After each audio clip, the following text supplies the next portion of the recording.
Boa noite, queridos irmãos, a graça e a paz do nosso Senhor Jesus Cristo seja com todos. E estamos aqui mais uma vez para dar sequência ao nosso estudo. Estamos estudando o livro do Apocalipse para aqueles que ainda não nos acompanhou aqui. E é um prazer imenso estar com vocês mais uma vez. E semana passada nós iniciamos o capítulo 14 do Apocalipse.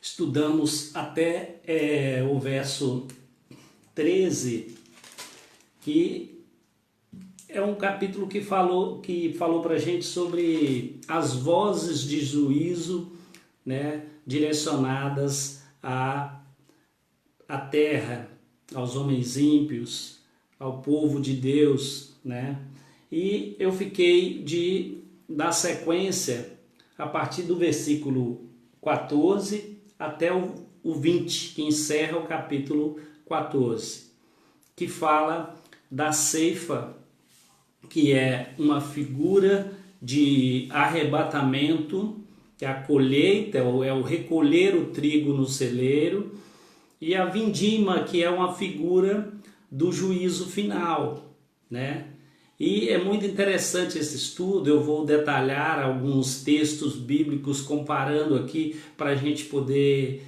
entender melhor o que é a ceifa e o que é a vindima do capítulo 14.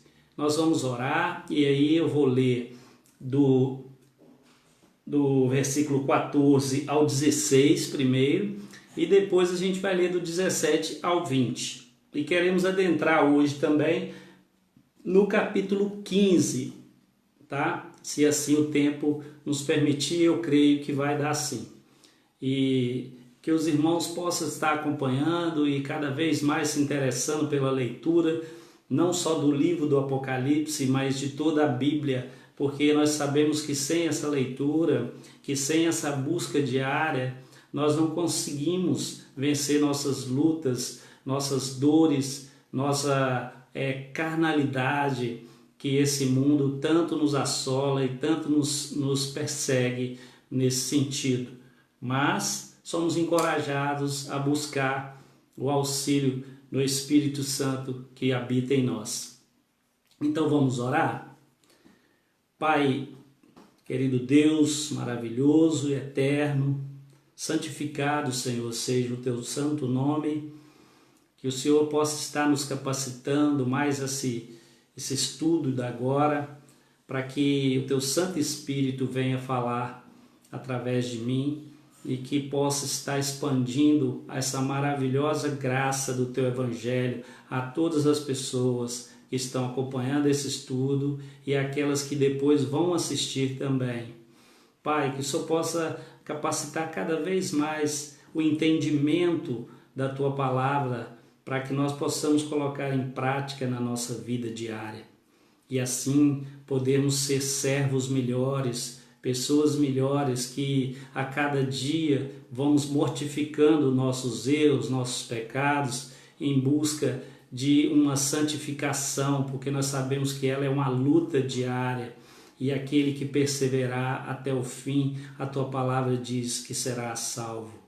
E que o Senhor possa estar nos encorajando e nos dando capacidade para entender o livro do Apocalipse, que é uma linguagem figurativa, uma linguagem simbólica, que traz para nós uma mensagem linda, uma mensagem de vitória, uma mensagem de encorajamento para nossas vidas diárias. Obrigado, Senhor, porque o Senhor é justo, o Senhor é fiel e o Senhor cumpre com todos os seus desígnios, com toda a sua palavra. Faz de nós aqui um instrumento hoje através do teu Santo Espírito. É em nome de Jesus que eu te oro agradecido nesse momento. Amém. Então, irmãos, nós vamos estar lendo o capítulo 14, do versículo 14 a 16 primeiro. Lá fala assim: olhei e eis uma nuvem branca, e sentado sobre a nuvem, um semelhante a filho de homem, tendo na cabeça uma coroa de ouro e na mão uma foice afiada. Outro anjo saiu do santuário, gritando em grande voz para aquele que se achava sentado sobre a nuvem: toma a tua foice e ceifa, pois chegou a hora de ceifar, visto que a seara da terra já amadureceu. E aquele que estava sentado sobre a nuvem passou a foice sobre a terra, e a terra foi ceifada. Olha só que figura interessante que é uma colheita, uma ceifa, né? A ceifa é uma representação simbólica da segunda vinda de Cristo como rei, como juiz da terra. E ela une para nós aqui duas cenas separadas de juízo do Antigo Testamento, né? E as frases aqui: nuvem branca sobre a qual está sentada um semelhante a filho de homem, são frases adotadas das cenas de juízo lá do livro de Daniel, capítulo 7, versículo 13. Eu vou ler para vocês. Fala assim: eu estava olhando nas minhas visões da noite, e eis que vinha com as nuvens do céu um como o filho do homem, e dirigiu-se ao ancião de dias e o fizeram chegar até ele. Então Daniel, ele já teve essa visão da vinda de Cristo lá no passado, 600 anos antes, né, de Cristo vir a esse mundo pela primeira vez. E o chamado aqui para cegar a seara, né, a terra com a foice aguda, está tomada diretamente da cena de juízo lá de um outro profeta, que é o livro de Joel, né? Joel 3, versículo 13, fala assim: lançai a foice, porque está madura a seara, vinde, pisai, porque o lagar está cheio, os seus compartimentos transbordam, porquanto a sua malícia é grande. Então, viu como a Bíblia ela é explicativa, né? Nós estamos lendo aqui o Apocalipse e voltamos lá no Velho Testamento. Os profetas já tinham visto essa visão aqui que João está trazendo à tona para nós, que é a ceifa, a hora de ceifar a terra, né? E a fusão dessas profecias anteriores do juízo, elas demonstram que João considerava essas predições no hebraico antigo, né, como um complemento uma da outra, né, e trouxe para nós nesse texto do Apocalipse. Então, a estrutura que João usa aqui, o conceito do juízo em torno de Cristo como um juiz de toda a humanidade, né, que é uma reinterpretação do juízo que primeiro foi introduzido por Jesus. Esse juízo que está em Marcos 13, versículo 26 e 27. Eu vou ler para a gente. Diz assim: e então, Marcos 13, versículo 26 e 27. Diz assim: e então verão o Filho do Homem vir nas nuvens com grande poder e glória, e ele enviará os anjos e reunirá os seus escolhidos dos quatro cantos da terra, dos quatro ventos, da extremidade da terra até a extremidade do céu. Então Jesus disse isso também para os discípulos, a vinda do Filho do Homem, que se referia a ele mesmo. E tem também um texto em Mateus 24, versículo 30 e 31, que diz assim: e então aparecerá no céu o sinal do Filho do Homem. Todos os povos da terra se lamentarão e verão o Filho do Homem vindo sobre as nuvens do céu com poder e muita glória. Versículo 31. E ele enviará os seus anjos com grande clangor de trombeta, os quais reunirão os seus escolhidos dos quatro ventos de uma a outra extremidade dos céus. Olha que maravilha que a Bíblia explicando a própria Bíblia e mostrando para nós que o Apocalipse ele não é nenhuma novidade com relação à profecia. Ele simplesmente como eu diria, João trouxe à tona profecias que a Bíblia já trazia lá atrás. João traz com mais clareza para que a gente possa entender o que significa essas tais coisas. E esses textos aqui, tanto nos profetas do Antigo Testamento, como nos evangelhos de Mateus, Marcos, Lucas, eles são trazidos para nós até nas palavras mesmo do próprio Cristo, que a gente viu agora, que eu acabei de ler. E durante também a audiência no tribunal, diante do sumo sacerdote Caifás, Jesus declarou sob juramento que ele era, na verdade, o Messias. E por seguinte aqui no texto, ele fala do juízo final também. Em Mateus 26, versículo 64. Eu tenho esses textos já em mãos para ler, para que os irmãos não precisem procurar agora. Depois vocês podem conferir. Então, Mateus 26, versículo 64, ele diz assim: respondeu-lhe Jesus, tu o dissestes. Entretanto, eu vos declaro que desde agora verás o Filho do Homem assentado à direita do Todo-Poderoso e vindo sobre as nuvens do céu. Ou seja, a partir daquele momento ali, ele iria morrer e ele estava declarando que ele estaria sentado à direita de Todo-Poderoso. A partir daquele momento, só veria isso, e isso a respeito de Jesus, porque ele mesmo se declara aqui o Messias de forma indireta, e Caifás estava ali se indagando a ele naquele momento.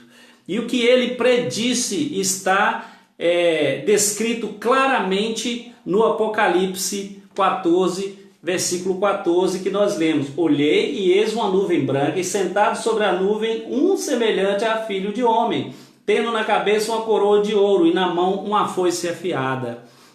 É muito interessante a gente fazer esses comparativos para os irmãos verem que o Apocalipse é uma revelação de Jesus, de coisas que já foram reveladas em uma outra situação na própria Bíblia. E a frase aqui, como filho de homem, não é tirada dos evangelhos, e sim lá de Daniel 7,13, onde eu li primeiro, que fala que ele viu como filho de homem assentado numa nuvem. Então busca lá no livro de Daniel. E os textos se relacionam entre eles mesmo, numa profecia e uma verdade bem presente para nós. E o essencial aqui nesta revelação progressiva de João é o cumprimento cristológico da profecia, que é do Messias lá em Daniel. Então lá já se cumpria tudo que falou aqui, já estava lá escrito, porque Daniel teve essa visão profética apocalíptica. E essa afirmação de Jesus que nós vimos em Mateus foi chocante para o sumo sacerdote ali, e inclusive para os próprios apóstolos e discípulos de Cristo ali naquela época.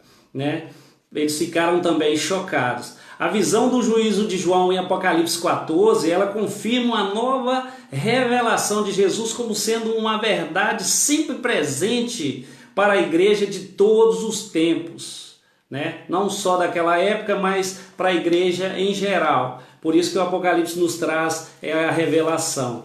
E João Batista também ele descreveu também a vinda do Messias de Israel como que uma colheita também. Aqui está como uma ceifa, ele como uma colheita que separa o trigo da palha.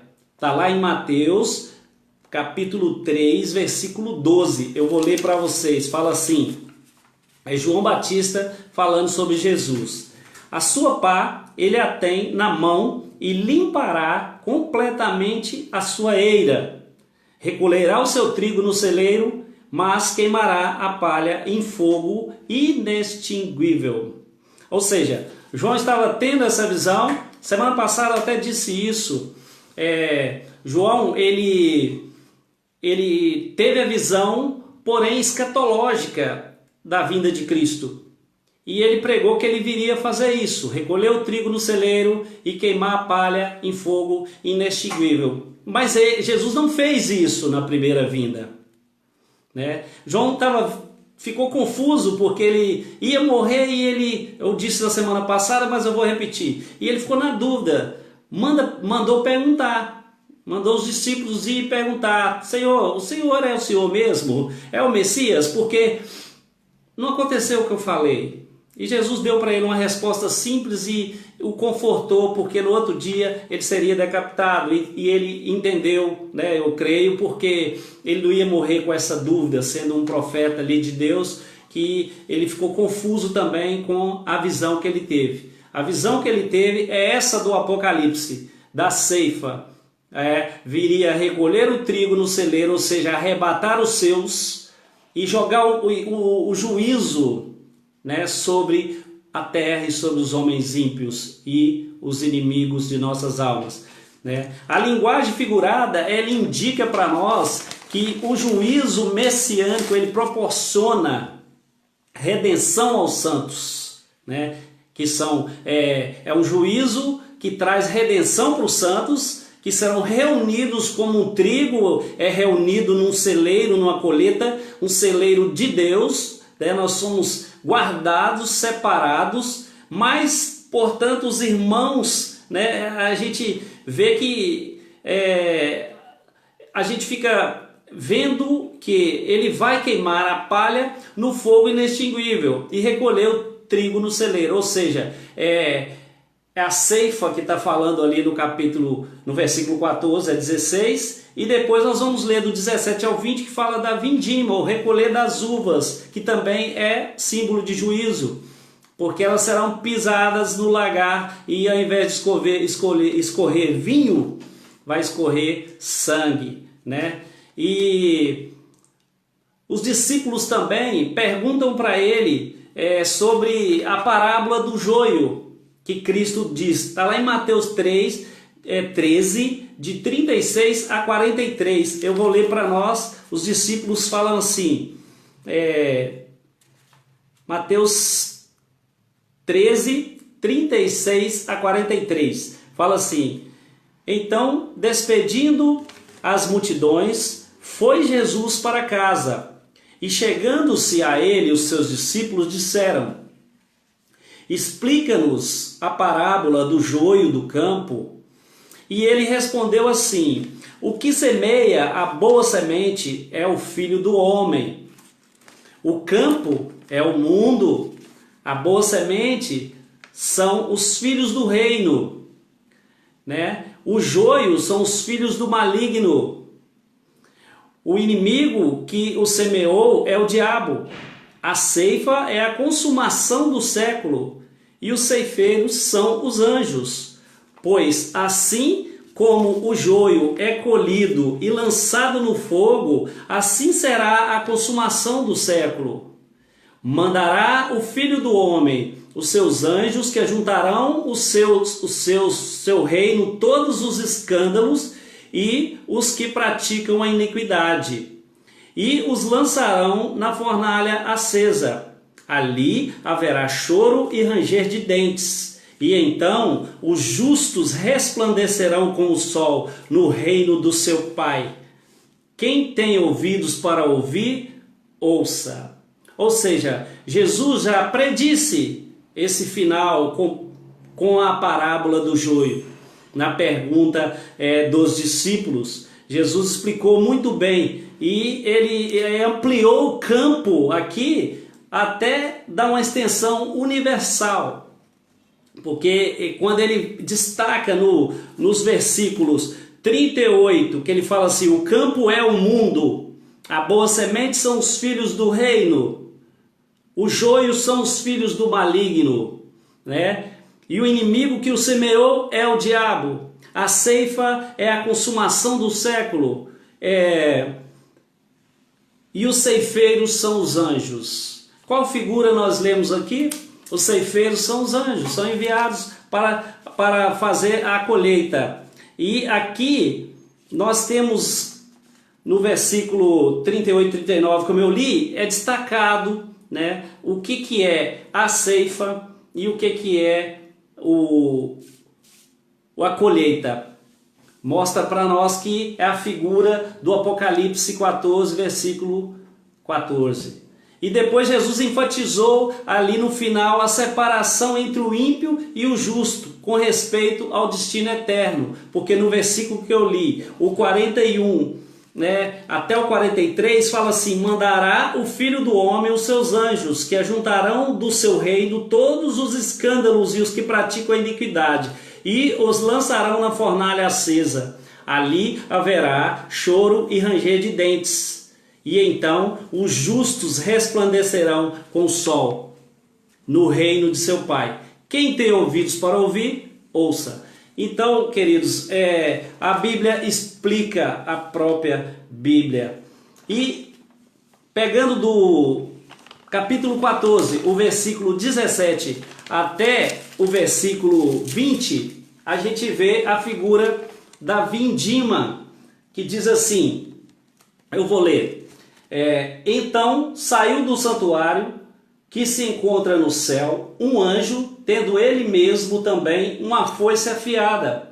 Saiu ainda do altar outro anjo, aquele que tem autoridade sobre o fogo, e falou em grande voz ao que tinha a foice afiada, dizendo: toma a tua foice afiada e ajunta os cachos da videira da terra, porquanto as suas uvas estão amadurecidas. E então o anjo passou a sua foice na terra e vindimou a videira da terra e lançou-as no grande lagar da cólera de Deus. E o lagar foi pisado fora da cidade e correu sangue do lagar até aos freios dos cavalos, numa extensão de 1.600 estádios.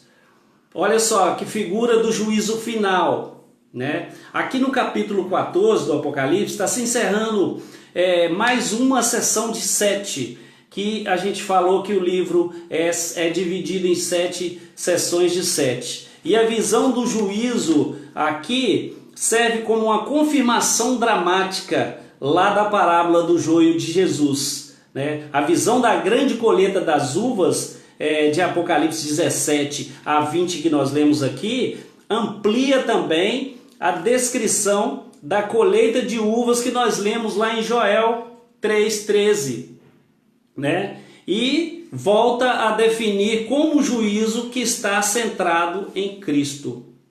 Quem vai vir julgar esse mundo é Cristo. Aqui fala que os ímpios ali são as uvas e eles são colocados no lagar. Para quem já viu a fabricação de vinho, o lagar é como uma piscina enorme que tem seu compartimento de escorrer, né, mais para um lado, e ali o suco daqueles que entram e vão pisando, vai escorrendo o suco da uva e saindo em compartimentos para ser ali passado por um processo e transformar no vinho. Porém aqui está dizendo que as uvas são pisadas no grande lagar da ira, da cólera de Deus. Ou seja, é a figura do juízo final, e que o que escorre não é uva, não é suco de uva, não é vinho, é sangue. E ali fala que o sangue que correu do lagar da ira de Deus ali pisoteando as uvas, ele atinge a altura dos freios dos cavalos a uma distância de 1.600 estádios. Eu fiz questão de pesquisar o estádio, né? Eu fiz questão de pesquisar. Um estádio tem cerca de 190 a 200 metros. Então aqui o sangue, simbolicamente, como símbolo de grande juízo, o juízo da cólera, da ira de Deus sendo derramada, escorre cerca de 300.000 metros, né? É só uma ideia de um número para a gente ver que é muita coisa, é muito sangue para escorrer, ou seja, o juízo de Deus, ele é derramado na sua totalidade no dia da vindima, que é o juízo. Você pode ver que a ceifa é uma colheita de proteção. Eu recolho e guardo para mim.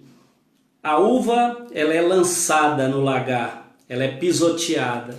Então é uma figura muito interessante. E como nós lemos vários textos nos evangelhos que os irmãos pôde acompanhar, e também nos livros dos profetas do Antigo Testamento, que eles já nos alertavam sobre o dia da ira de Deus.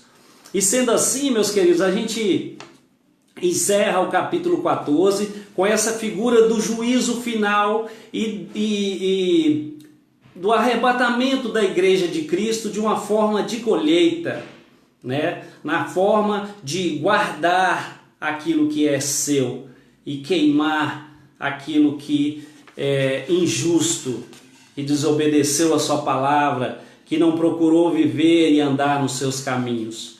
Essa é a figura que nos passa ali a ceifa e a vindima. E nós vamos adentrar no capítulo 15 no estudo de hoje, né? Provavelmente o capítulo 16, que é também um segmento do capítulo 15, nós estamos entrando agora em mais uma sessão de 7, se eu não me engano, a quinta, né? E nós vamos ler o início e vamos estar aqui vendo do que se trata esse texto também. O capítulo 15, né, fala assim, eu vou ler até o versículo 4 e depois, subsequente, a gente termina até o versículo 8 durante a nossa exposição. Fala assim, vi no céu outro sinal grande e admirável, 7 anjos tendo os 7 últimos flagelos, pois com este se consumou a cólera de Deus. Vi como que um mar de vidro mesclado de fogo, e os vencedores da besta, da sua imagem e do número do seu nome, que se achavam em pé no mar de vidro, tendo harpas de Deus. Eles entoavam o cântico de Moisés, servo de Deus, o cântico do Cordeiro, dizendo: grandes e admiráveis são as tuas obras, Senhor Deus, Todo-Poderoso. Justos e verdadeiros são os teus caminhos, ó Rei das nações. Quem não temerá e não glorificará a teu nome, ó Senhor? Pois só tu és santo, por isso todas as nações virão e adorarão diante de ti, porque os teus atos de justiça se fizeram manifestos. Aqui João está vendo mais uma vez, né, um grande sinal nos céus, né? Mais uma vez 7 anjos, e nesse primeiro momento ele não descreveu que instrumento aqueles anjos portavam ali, ou seguravam, né? Como ele fez lá nas trombetas. Ele viu 7 anjos com trombeta. Aqui ele viu só 7 anjos com, segurando os 7 últimos flagelos, mas ele não diz ainda, ele vai dizer no capítulo 16 o que são esses flagelos, né? E esse termo flagelo, ele é usado para descrever um grande golpe de açoite, né? Porém, aqui ele adquire mais sentido, né? Se você analisar o livro de Deuteronômio, capítulo 28, versículo 59, você vai entender melhor o que eu estou dizendo, e o capítulo 29, no versículo 21, que fala de pragas ou pestes, e tem um sentido de algo que produz grande mortandade, que é um flagelo, é algo muito pesado, né? Nós vamos ver no capítulo 16 que se refere às taças da ira de Deus. É como se aqui no início, né? É como se não, João está vendo a igreja já em glória e o juízo sendo derramado logo a seguir sobre os portadores da marca da besta, né? E essas 7 pragas ou flagelos aqui descritos são chamados das últimas no sentido escatológico mesmo. Aqui está dizendo que é o derramar, é o dia do Senhor, o dia da ira, é o dia do derramar completo da ira, pois elas se consumam aqui com a cólera de Deus sobre o mundo, né? No sentido que satisfaz ou cumpre tudo o que é necessário para que a plena ira de Deus seja vindicada aqui. Então esse é o sentido. Através dessas 7 pragas, todo o aspecto escatológico de final, né, que a gente estuda, da salvação divina para o seu povo, aqui o qual inclui a destruição dos inimigos e encontra um pleno cumprimento também, né, por isso que são as últimas, é a consumação, né? Aqui já está se tratando de juízo final. E nesse sentido também nós podemos ver a diferenciação entre o sentido parcial que as trombetas passam para nós e o aspecto de consumação ou consumatório que as taças vêm trazer para nós, né? A descrição é dos mesmos eventos, vamos dizer assim. As trombetas apontam um aspecto parcial de juízo, apontando para um juízo consumatório, né?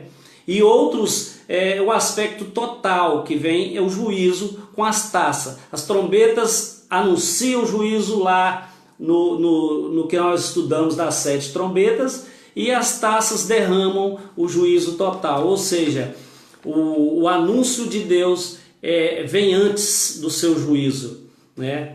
As trombetas, na verdade, elas são um anúncio, enquanto as taças são pleno juízo. Elas advertem e as taças consumam, vamos dizer assim. E a gente vê aqui, evidentemente, mais uma vez, que esse assunto das taças tem uma tendência para aquele momento final da libertação divina do povo de Deus e a destruição julgadora dos ímpios. É o que passa para nós o aspecto do derramar das taças da ira de Deus. E por várias vezes no Apocalipse, João ele nos traz assim o vislumbre do povo de Deus nos céus. É o que ele está vendo aqui no início, né? Lá no Apocalipse 4:4 ele tem uma visão dos 24 anciãos assentados em volta do trono, com coroas na cabeça, vestidos de branco, reinando com Cristo nos céus, né? E ele também, no Apocalipse 6, versículo 9, ele vê as almas dos decapitados clamando por justiça diante do altar de Deus, os mártires, ou seja, a igreja pedindo a Deus e clamando por justiça. Aquela passagem na qual eles são orientados a ter calma e descanse, porque ainda não completou o número daqueles que ainda vão ser mortos pelo Evangelho. Ou seja, Deus faz o seu juízo no tempo certo, mas ainda não estava na hora daquele juízo ser aplicado. E ele menciona os mortos do Senhor que se encontravam num estado de bem-aventuranças também, como nós vimos na semana passada, que eles estavam descansando de suas fadigas e sendo encaminhados ali aos resultados de suas obras, como nós vimos, que as obras os acompanham. Então, nossas obras aqui nessa terra, em prol do reino de Deus, elas não são em vão. Aqui diz que nossas obras nos acompanham, ou seja, semeai boas obras, buscai o reino de Deus em primeiro lugar, com a justiça dele, que a gente vai ver que vale a pena, que as obras são de bem, chamado de bem-aventurados, bem-aventuranças, né? E do mesmo modo, ele mencionou várias vezes que os crentes fiéis seriam vencedores através da sua fidelidade e perseverança. Nós vimos isso em vários textos já. Nos versículo 2 ali, chegou o momento de rever esses irmãos em glória, rever a igreja, né? Ainda mais, de uma forma mais completa. Ele vê ali em pé sobre um mar de vidro, oferecendo a Deus um cântico de louvor que guarda grandes semelhanças com o cântico de Moisés após a travessia do Mar Vermelho. Ali o próprio texto nos fala que é semelhante ao cântico de Moisés. Esse mar que está diante do trono no céu, né? Porque a igreja está no céu, na glória, né? Esse mar de vida, ele simboliza ali a calmaria, a plenitude, a retidão, a transparência, né, que Deus tem com a consumação, a calma, a tranquilidade. Mar, nós sabemos, é tribulação, guerras, conflitos, atritos, muitas nações contra nações, simboliza turbulência. E aqui não, aqui ele está congelado. É como que um mar de vidro, ou seja, acabou. Passou todas as tribulações. Vocês agora descansam, né, na presença de Deus. E eles entoam esse cântico semelhante ao cântico da vitória, quando o Moisés atravessou com o povo fugindo de Faraó o Mar Vermelho, né? E aqui também revela, por meio do juízo, aquele mar mesclado com fogo, né? Que revela também que o juízo de Deus foi aplicado, né? E o mar aqui está simbolizando inimigos vencidos, né? Em sua agitada fúria, agora a agitação e turbulência acabou. Estão calmas como esse mar de vidro, né? E essa multidão são os vencedores da besta e da sua imagem e do número do seu nome, que fala aqui no texto, em todos os tempos. E se eles tivessem conservado aqui um estilo de vida mundano e sido infiéis, eles teriam sido derrotados, não alcançariam essa vitória na qual eles poderiam entoar esse cântico. E assim, nós vemos que os vencedores da besta são aqueles que amaram mais o Senhor do que as suas próprias vidas, né? E são todos os remidos ao longo dos séculos. São aqueles 144 mil do Apocalipse 7, versículo 4, e também do Apocalipse 14, que nós vimos semana passada. Ou é aquela multidão inumerável também que João viu no Apocalipse 7, versículo 9, e que eles não idolatraram outros deuses, ou seja, foram fiéis a Cristo. E com lutas e com dissabores e com perseguição, permaneceram firmes e fiéis. Aqui está a recompensa, né, a vitória da igreja. E essa multidão, ela tem, como diz no texto, harpas em sua mão, harpas de Deus, entoando ali um hino de glória ao Senhor e dizendo: Senhor Todo-Poderoso, parecido com aquele cântico de Moisés, como eu já disse, e louvando ao Cordeiro, né? E a gente vê que o Êxodo é um símbolo e é um tipo de redenção, né, que nós temos ali em Cristo. Como Moisés triunfou sobre o faraó e as suas hostes naquela época, a igreja triunfa sobre os diabos e sobre as suas hostes também. E esse é um cântico de vitória, é um cântico dos remidos ali. Assim eles fazem e cantam sobre si, eles não cantam ali sobre si mesmos, né? Eles cantam como venceram a besta, eles não cantam puxando para si a glória, mas eles estão totalmente concentrados em glorificar a Deus através do nome de Cristo, que ele foi vencido a besta, o anticristo, o sistema mundano. E é por isso que eles exaltam ali um cântico de louvor, exaltando o santo nome de Cristo, glorificando o nome de Deus ali em cima da calmaria que agora é eterna, né? E no céu entenderemos que nada mais importa exceto Deus. E esse cântico aqui, ele tem várias características, né? Não sei, a gente lendo o texto, às vezes a gente canta direto ou passa direto na leitura. Mas a primeira característica fala assim: exalta a pessoa de Deus, que diz Deus Todo-Poderoso. Segundo, ele exalta as obras de Deus, são grandes e admiráveis, fala assim. E ele exalta os caminhos de Deus, eles são justos e verdadeiros. E ele exalta o triunfo final de Deus, que fala: todas as nações virão e adorarão a ti. ou seja, é um cântico de louvor e glória direcionado a Deus, né?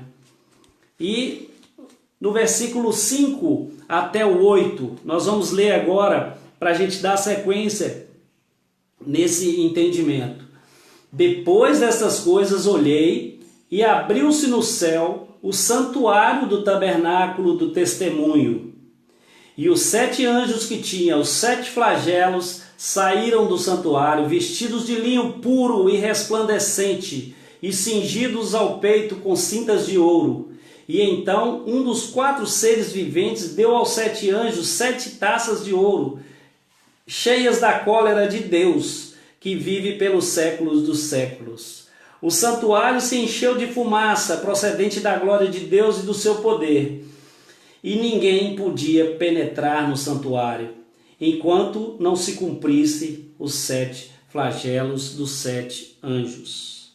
Olha só que interessante essa figura desse derramar do juízo final. Como que o santuário de Deus fica restrito, né? Era o lugar da habitação de Deus, né, com o povo. Se a gente lê lá em Êxodo 25, versículo 8, né, no lugar santíssimo ficava a arca com as tábuas da lei, né? Significava isso que os anjos, quando saem ali do lugar onde Deus fica, eles trazem ali o cumprimento da lei. Significa que eles saem e trazem esse cumprimento e demonstram também como funciona a lei de Deus e a vingança divina, que nenhum homem ou nação alguma pode desafiar impunemente a vontade de Deus. Ninguém desobedece à lei de Deus sem sofrer castigo e punição, né? E o santuário, ele designa para nós a morada de Deus no céu. Esses anjos que vêm da presença de Deus e servem a Deus como quando derramam os juízos, suas vestes aqui simbolizam 3 coisas para nós. Primeira, essas vestes eram peculiares dos sacerdotes. E o sacerdote era uma espécie de intermediário que nós sabemos entre Deus e os homens. E esses anjos vêm ao mundo como representantes da ira vingadora de Deus, vestidos, né, com essas vestes que são também peculiares dos reis, e eles vêm à terra para derramar os flagelos finais da ira de Deus com o poder do Rei dos Reis. E as vestes deles também são peculiares dos habitantes do céu. E os anjos são habitantes do céu, que vêm à terra para executar decretos de Deus. São dispenseiros, são mensageiros de Deus nesse caso. E mostra que o juízo é inevitável quando a ordem foi dada para que os 7 anjos partam com suas taças. Aqui fala que são as taças cheias da cólera e da ira de Deus. Isso significará aqui que o tempo da misericórdia para o mundo terá acabado. Chegou o dia do juízo de Deus. Os cálices de ouro que os anjos trazem estão cheios da ira de Deus e ele atinge o mundo inteiro. A terra, o mar, os rios, os astros, os homens, o ar, e ninguém poderá se esconder do Deus irado. E haverá trevas, e os homens desmaiarão de terror. Deus irá vingar as injustiças dos homens, e esse juízo não pode ser detido.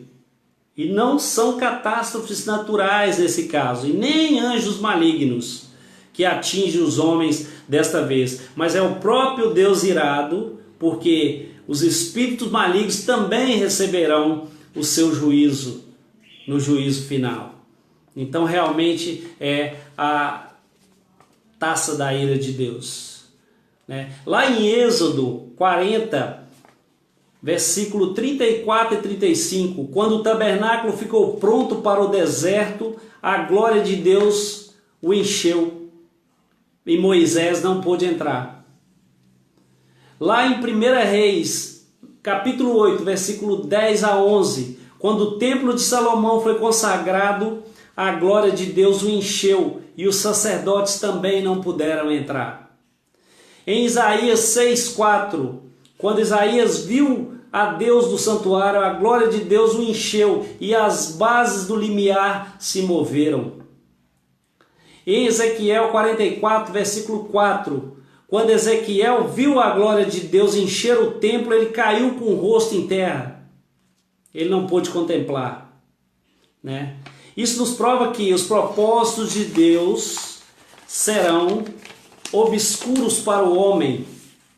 É o que esse texto está nos dizendo, né? Os homens não podem entender, nem penetrar nos inescrutáveis planos de Deus, né? Tem coisa que Deus nos revela, mas há coisa que Ele guarda para si, para o dia da ira dele, né? E agora Deus aqui, nesse momento, quando nós lemos, Ele está inacessível para tudo mais, né? O mesmo templo que era um lugar de encontro com Deus, agora está fechado, inacessível. Agora não tem mais tempo, não há mais intercessão.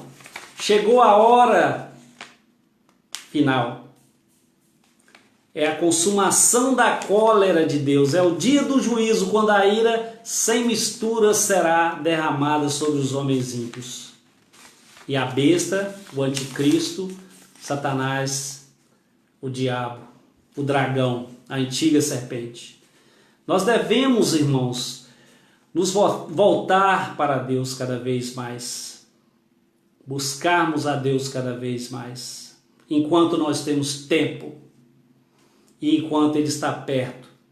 Chegará o dia em que será tarde demais para buscá-lo, porque está fechado o santuário.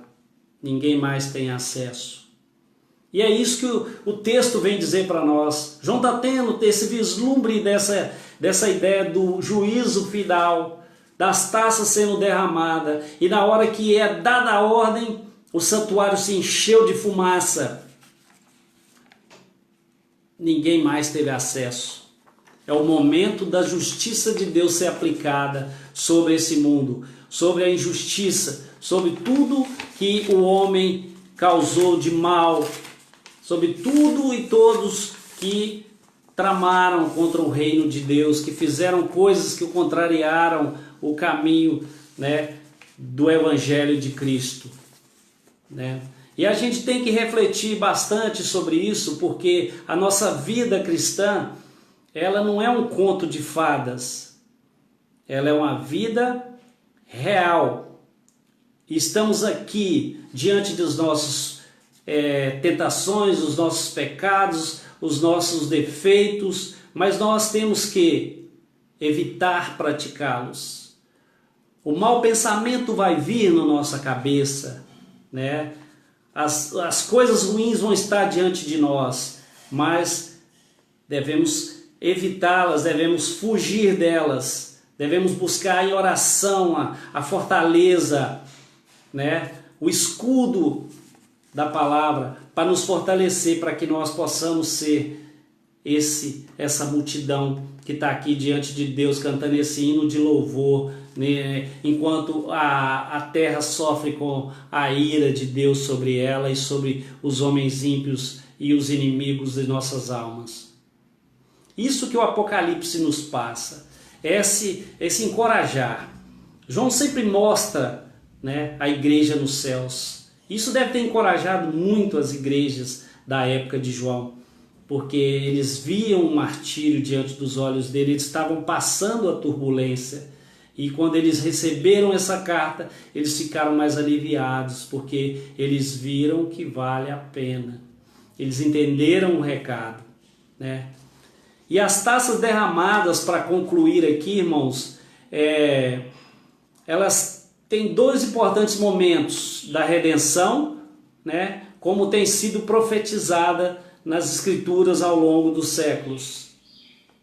A destruição dos perversos e o livramento dos justos. São dois momentos na mesma situação, na consumação. A aniquilação do sistema mundano e a preparação da nova habitação do povo de Deus. E tudo vai se dar ao mesmo tempo. Esse negócio de que a igreja vai ser arrebatada, nós já falamos sobre isso, de forma antecipada, isso não é bíblico. Tudo acontecerá na volta de Cristo. O arrebatamento de sua igreja, o colher do trigo no celeiro e o queimar da palha em fogo inextinguível. E enquanto Deus estiver destruindo esse mundo, Ele estará libertando e conduzindo o seu povo, através do novo êxodo, em direção ao novo céu e à nova terra.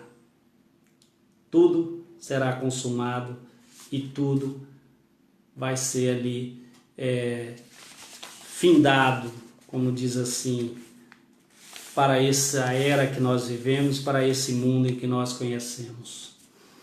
Então, o estudo de hoje, irmãos, eu concluo dessa forma.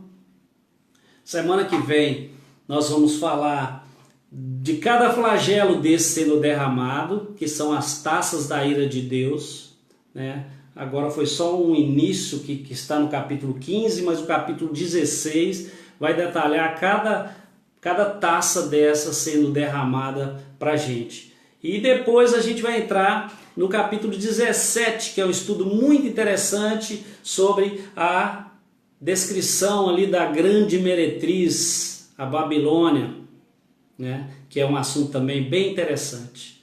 Que Deus abençoe a todos nós, que nós possamos tirar dessas leituras e estudos do Apocalipse coisas boas para a nossa vida e desmistificar o entendimento desse livro, mostrando que ele nada mais é do que a Bíblia sendo esclarecida para nós de uma forma na qual Deus escolheu e colocou para João assim detalhar para nós. Porém, se a gente estudar a Bíblia como um todo, vamos ver que o Apocalipse já foi predito lá atrás.